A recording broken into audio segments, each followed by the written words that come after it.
अरे जोधा बेगम, ये क्या? हम बांधी हैं आपकी और आप हमें। जिससे सीखते हैं वो गुरु होता है, और गुरु तो सदा शिष्य के लिए सम्माननीय होता है। तुम हमें सिखा रही हो, इसलिए हम तुम्हें प्रणाम तो करेंगे ही। क्या हुआ, इस तरह से क्यों देख रही हैं आप हमें? चलिए प्रारंभ करते हैं। हम पढ़ते हैं और जो भी भूल हो आप उसमें सुधार कीजिएगा।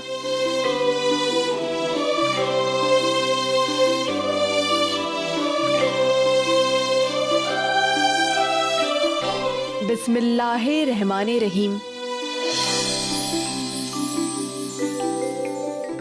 अल्लाह ला इलाहा इल्लाहु अल हय्युल कय्यूम ला ताखिज़ुहु सिनातु वला नौम लाहु माफिस समाम।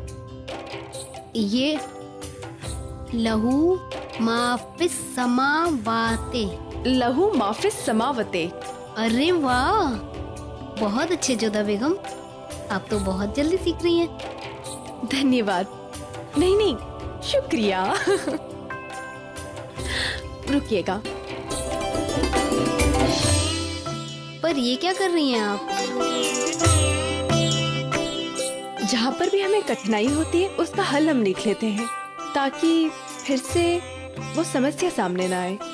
जोधा बेगम, हमें जिंदगी भर फक्र रहेगा कि आपने हमें अपना उस्ताद बनाया। क्या चल रहा है यहाँ?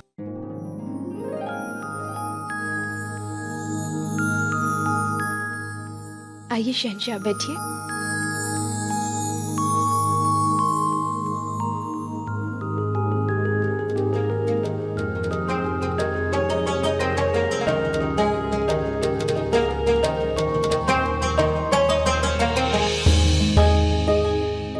आप कुरान शरीफ पढ़ रही थी?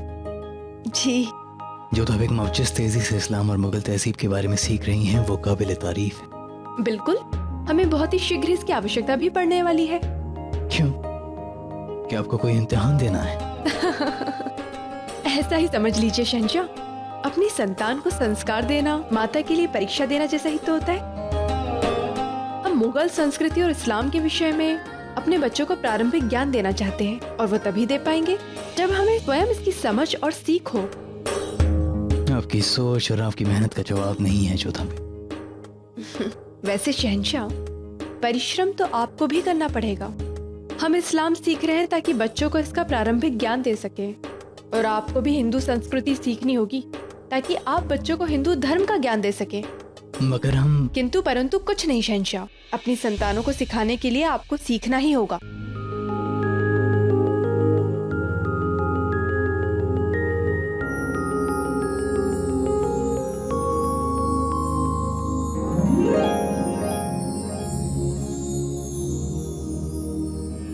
कर्मण्यवाधिकारस्ते महाफलेषु कदाचन मकर्मफल हेतुर्भुर माते संगोस्तव कर्मणि। हमारे बच्चों, ये पाक गीता के दूसरे अध्याय का 47वां श्लोक है, और इसका मतलब है कि इंसान को सिर्फ अपना कर्म करना चाहिए, उसके अंजाम के बारे में नहीं सोचना चाहिए, क्योंकि अंजाम काम के आगाज में ही छुपा होता है। आपने गीता का ज्ञान कहाँ से अर्जित किया? आपको क्या लगता है जोधा बेगम सिर्फ आप ही सीखती हैं? जिस तरह आप अम्मी जान से, सलीमा बेगम से, जाकिरा से सीखती हैं, उसी तरह हम भी और मजहबों के बारे में सीखना चाहते हैं, जानना चाहते हैं।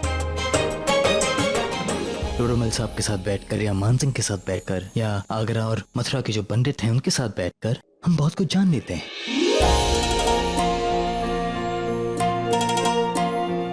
जोधा बेगम, आप और हम एक मिसाल है, एक हिंदू और एक मुगल के रिश्ते के नूर का, और हमें बहुत फक्र है कि हमारे बच्चों को इन दोनों मजहबों की तालीम मिलेगी।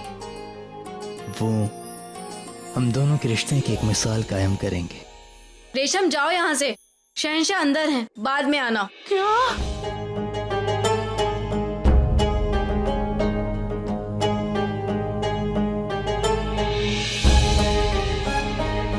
प्रणाम शहंशाह।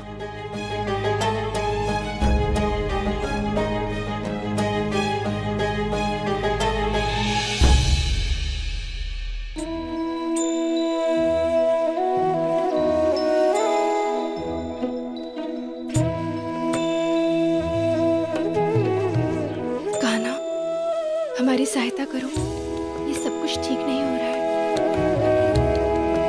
कोई मार्ग दिखाओ हमें।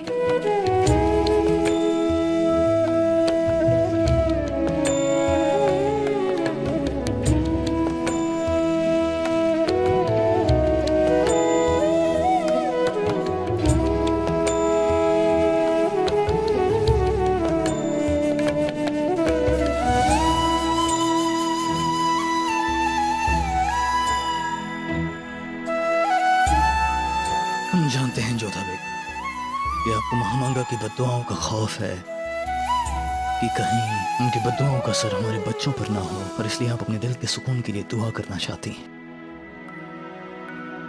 आप दुआ कर सकती हैं, लेकिन हम बस आपको यह कहना चाहेंगे, किसी की भी बद्दुआओं से ना हमारे बच्चों का कुछ बिगड़ेगा और ना ही हमारा।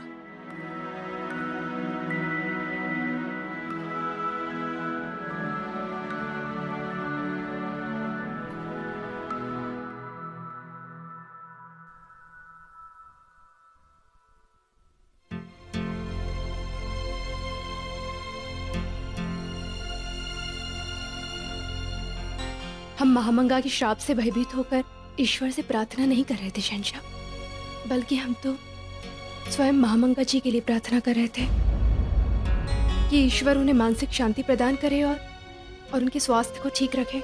हम मानते हैं आपके दिल में बहुत रहम है जोधा बेगम, और आप जो कर रही थी हम वैसा करने से आपको रोकेंगे भी नहीं, लेकिन बस इतनी सी दरख्वास्त है कि महामंगा के मुतालिक आइंदा कभी हमसे बात ना करें। आप ऐसा क्यों कह रहे हैं शहंशाह? याद कीजिए, कभी आप उन्हें अपनी बड़ी अम्मीजान कहा करते थे। और अफसोस उसी बात का है कि ताउम्र हम उसी गलत फहमी में रहे। अगर उनके दिल में हमारे लिए जरा से भी मोहब्बत होती जोधा बेगम, तो वो आज हमारे होने वाले बच्चों को बद्दुआ नहीं देती। आज उनकी जो भी हालत है, वो जहां भी हैं, वो सब उनकी कारसाजियों की वजह से है। अल्लाह सब देखता है जोधा बेगम। खैर, अब जो कर रही थी उसे कर सकती हैं।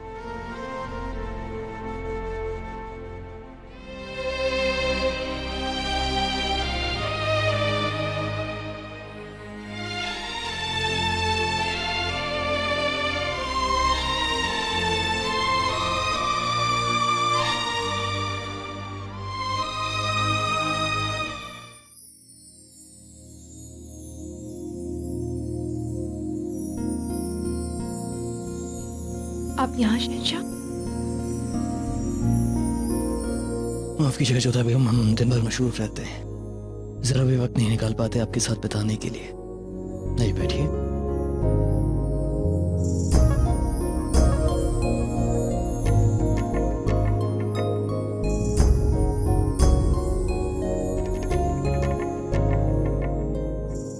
क्या आप जानती हैं जोधा बेगम कि हमारे बच्चों के बगैर हमारा दिल नहीं लगता। हम चाहे कहीं भी हों, कुछ भी कर रहे हों, लेकिन हमारा दिल यहीं रहता है, हमारे बच्चों के पास।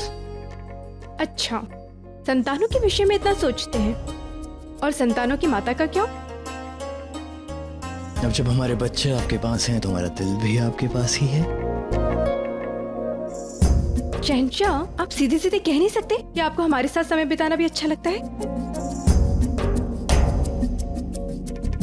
तो अभी कह देते हैं कि हमें आपके साथ वक्त बिताना अच्छा लगता है।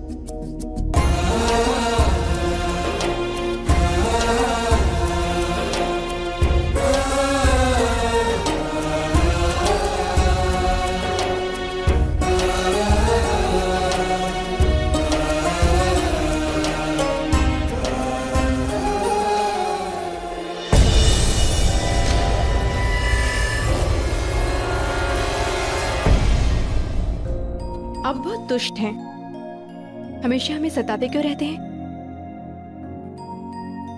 क्योंकि सताने के बाद आपको मनाने का मजा ही अलग है।